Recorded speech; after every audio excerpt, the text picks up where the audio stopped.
বন্ধুরা, আমার ইউটিউব চ্যানেলে সবাইকে স্বাগত জানিয়ে আজকের ভিডিওটা শুরু করছি। তো তোমরা দেখতে পাচ্ছ সামনে 12ই অক্টোবর কিন্তু ওয়েস্ট বেঙ্গল পুলিশ সাব ইন্সপেক্টরের পিলি পরীক্ষা হতে চলেছে সামনে রবিবার 12ই অক্টোবর। তো দেখো, রবিবার পরীক্ষা হতে চলেছে। তো ইতিমধ্যেই আমরা কিন্তু সবাই অ্যাডমিট কার্ড ডাউনলোড করে নিয়েছি, তাই তো? তো অ্যাডমিট কার্ড ডাউনলোড করার পরেও কিন্তু পরীক্ষা সেন্টারে গিয়ে অনেক সমস্যার সম্মুখীন হতে হয়। তার জন্য কিন্তু আমাদের পরীক্ষাটা বাতিল হয়ে যাওয়ার চান্স থাকে। তো কী কী সমস্যা আসতে পারে সেটা নিয়ে আলোচনা করব। আর কী কী ডকুমেন্টস লাগবে, পরীক্ষা নিতে গেলে কী কী ডকুমেন্টস লাগবে, তারপরে নিজে ঘড়ি পরে যেতে পারবে কি না, জলের বোতল নিয়ে যেতে পারবে কি না, তারপরে ওএমআর শিট কতগুলো দিবে, এই সমস্ত তথ্য নিয়ে আজকে ভিডিওটা হবে। তো তোমরা দেখো, যারা পরীক্ষা দেবে তারা কিন্তু প্রথম থেকে একদম শেষ পর্যন্ত ভিডিওটা দেখো, তবেই কিন্তু পরীক্ষা সেন্টারে গিয়ে তোমরা ফ্রি মাইন্ডে পরীক্ষাটা দিতে পারবে, ঠিক আছে? তো দেখো, অ্যাডমিট কার্ড ডাউনলোড করার পরে নিচে দিকে দেখবে একটা ইম্পর্টেন্ট ইনস্ট্রাকশন বলে একটা পার্ট রয়েছে, ঠিক আছে? তো দেখো, এখানে 1 2 3 4 করে মোট 13টি এখানে ইনস্ট্রাকশন দিয়েছে, ঠিক আছে? যেগুলো আমরা সাধারণত পড়ি না, ঠিক আছে? না পড়ে কিন্তু আমরা এক্সাম সেন্টারে চলে যাই, তারপরে কিন্তু আমাদের টেনশন শুরু হয়ে যায়, ঠিক আছে? তো দেখো কী কী বলা হয়েছে সেটা আমি কিন্তু বাংলায় তোমাদেরকে ভালোভাবে বোঝাচ্ছি। 1 নম্বর দেখো, অ্যাডমিট কার্ড কিউআর কোড ছাড়া পরীক্ষায় ঢোকা যাবে না। অ্যাডমিট কার্ডের ওপর দিকে তোমরা দেখতে পাবে কিউআর কোড থাকবে, ঠিক আছে? এই যে এখানে দেখতে পাচ্ছ, তোমাদের দেখতে পাচ্ছ, গোল করে দেখাচ্ছি, এরকম একটা কিউআর কোড থাকবে। এই কিউআর কোড ছাড়া কিন্তু পরীক্ষা সেন্টারে ঢুকতে দেবে না, ঠিক আছে? আসল পরিচয়পত্র আনতে হবে। আসল পরিচয়পত্রের মধ্যে কী কী থাকছে? Aadhaar card, PAN card, passport, driving license, voter ID, শিক্ষা প্রতিষ্ঠান আসল আইডি কার্ড, ঠিক আছে? এগুলো নিয়ে যেতে। ফটোকপি চলবে না, অর্থাৎ জেরক্স করে যদি তোমরা মনে করে নিয়ে যাবো তো জেরক্স কিন্তু ওখানে চলবে না, ওখানে কিন্তু অরিজিনালটাই দেখবে। তারপরে 3 নম্বর পয়েন্টে বলা হয়েছে যে সকাল 10:30টার পর হলে ঢোকা যাবে না, অর্থাৎ 10:30টার আগে কিন্তু পরীক্ষা সেন্টারে ঢুকে যেতে হবে, যেহেতু 12টা থেকে পরীক্ষা একদম স্টার্ট হয়ে যাবে।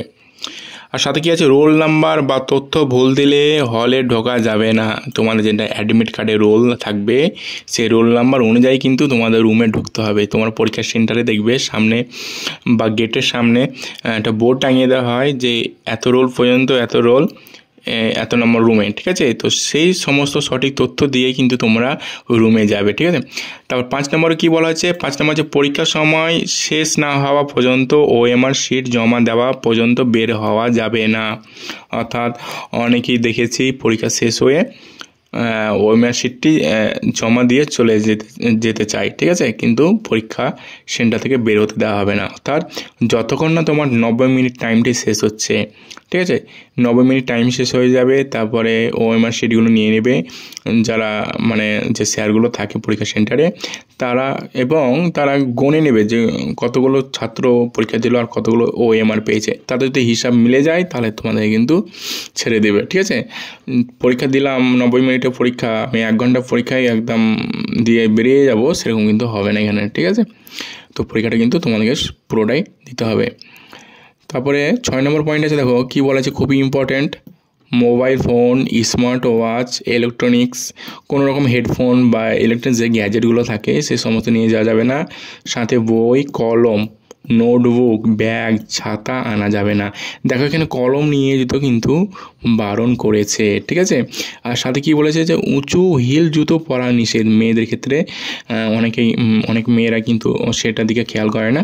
এখানে কিন্তু দেখো উঁচু হিল জুতো পরা নিষেধ, বুঝতে পেরেছো?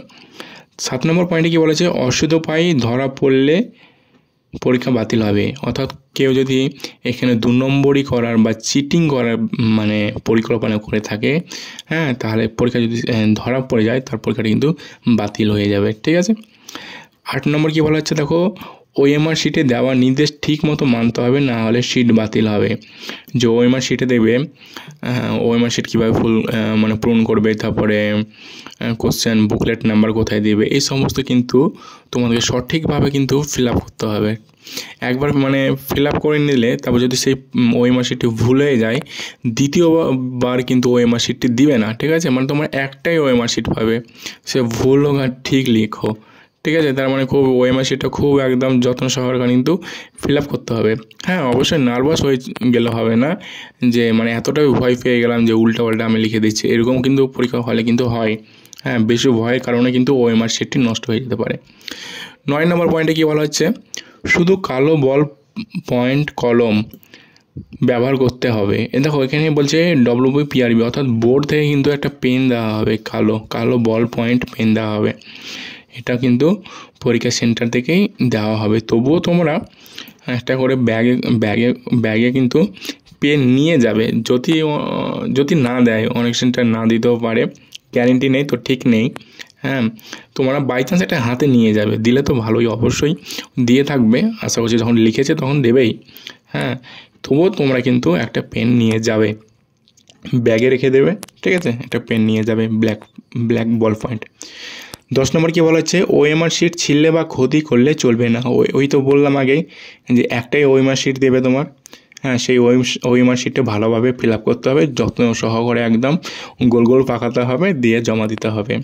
ভুল করলে কিন্তু ওএমআর শিটটি পুরোপুরি একদম বাদ, তোমার স্বপ্ন বাদ, একটু ভুলের জন্যই, ঠিক আছে?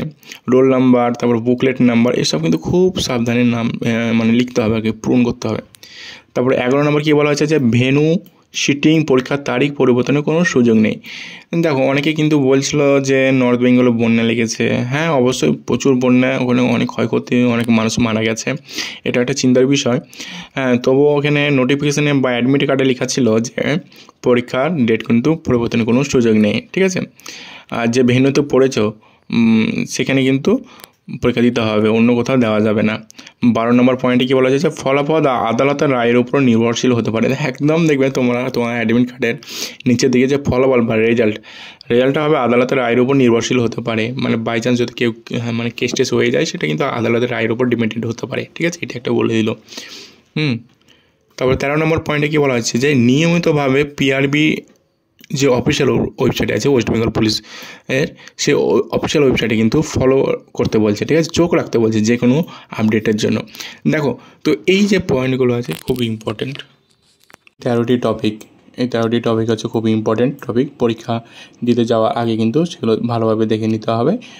এরপরে যদি কারো কোনো রকম সমস্যা দেখো তো নিচে কমেন্ট করে জানাবে। আর এই যেটা দেখছো তোমরা, যে নোটিফিকেশানটা দেখছো, সেটার পিডিএফটা আমি কিন্তু ভিডিও ডেসক্রিপশনে আমি লিঙ্কটা দিয়ে দেবো, সেই লিঙ্ক থেকে কিন্তু তোমরা ডাউনলোড করে নিতে পারবে, আর বাংলায় কিন্তু পুরোটা কিন্তু তোমরা দেখতে পারবে, ঠিক আছে? তো যারা চ্যানেলে নতুন আছো তাদের বলে চ্যানেলটি তোমরা সাবস্ক্রাইব করে রাখো, আর ভিডিওটি ভালো লাগলে অবশ্যই লাইক করবে। ধন্যবাদ।